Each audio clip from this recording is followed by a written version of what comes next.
Hello there!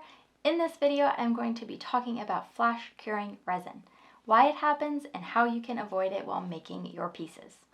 If this is something you're interested in learning about, then stay tuned.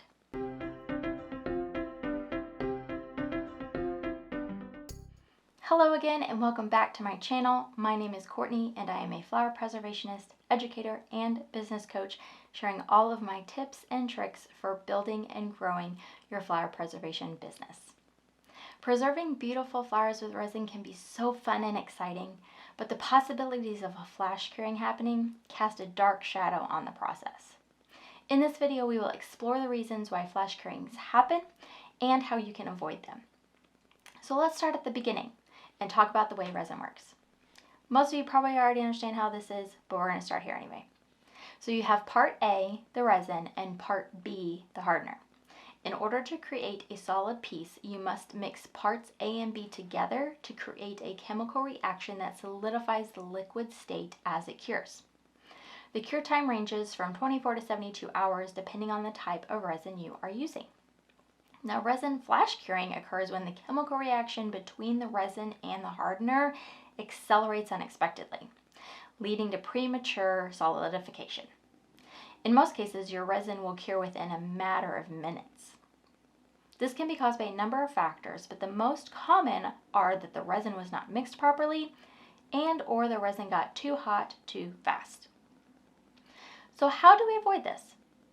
Let's talk about mixing resin properly first.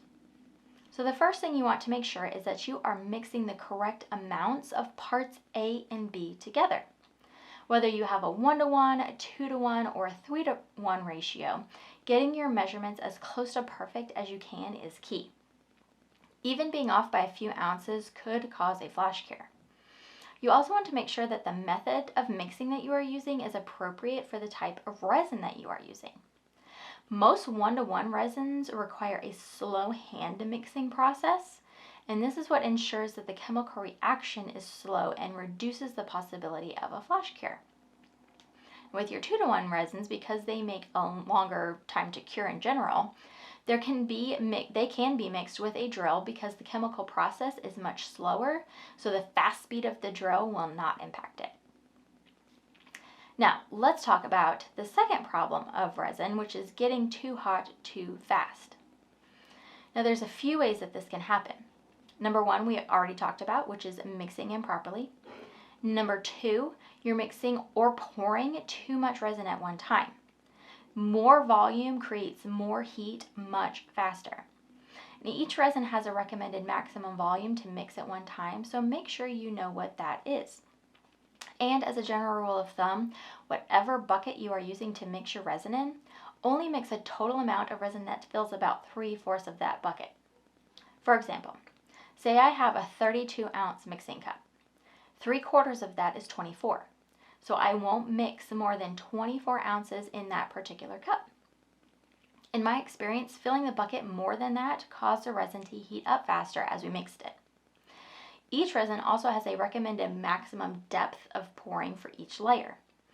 Most 1-to-1 resins can only be poured up to an eighth of maybe like a 1/4 of an inch in depth. And that all depends on the size of the piece that you're making as well. Now, your deeper pour resins like your 2-to-1, 3-to-1s, those can be thicker. But again, each resin has a maximum based on the size of the piece that you are pouring. So you have to be careful when calculating your depths for each layer of the resin that you're pouring. Number three, maybe you warmed up your resin too much before mixing. A lot of you probably use a warm water bath to warm up your resin prior to mixing, which is totally fine. But you have to make sure that you're not warming it up too much. And number four, your workroom is too hot. Every resin has an ideal room temperature to be working in, and that is something that you will want to stay pretty close to. So now that you know all the causes and reasons for resin flash curing, now I want to share with you one of the tools that has significantly improved my process in avoiding flash curing.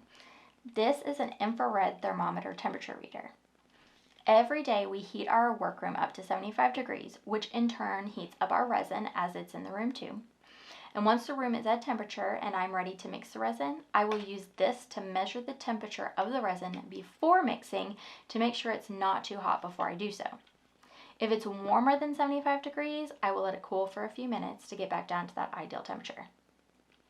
I will also use this while I'm mixing to make sure that the resin is correctly rising in temperature as I mix it. If it's rising too quickly, then I know a flash cure could be imminent. And if it's more than 85 degrees by the time I'm done mixing, then I won't pour it into my molds to avoid it ruining any of my pieces. My target temperature after I'm done mixing and before pouring into the mold is 80 degrees. And my numbers are in Fahrenheit, by the way. This has been what I have calculated for my working conditions to ensure avoidance of flash curing. As you can understand now, avoiding flash curing actually takes a lot of prep work. Knowing your numbers, knowing your products, knowing your working conditions before working with your resin is key.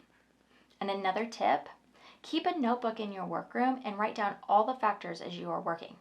Note the room temperature at the time of mixing, note the resin temperature before mixing, note the temperature after mixing, and if you have a flash cure happen, then you can go back to that book, see what those temps are, and lower them. Figure out which ones need to be lowered.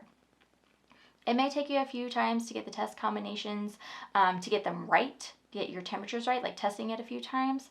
But once you know the perfect combination of temperatures for your process and how you work, then you'll be golden.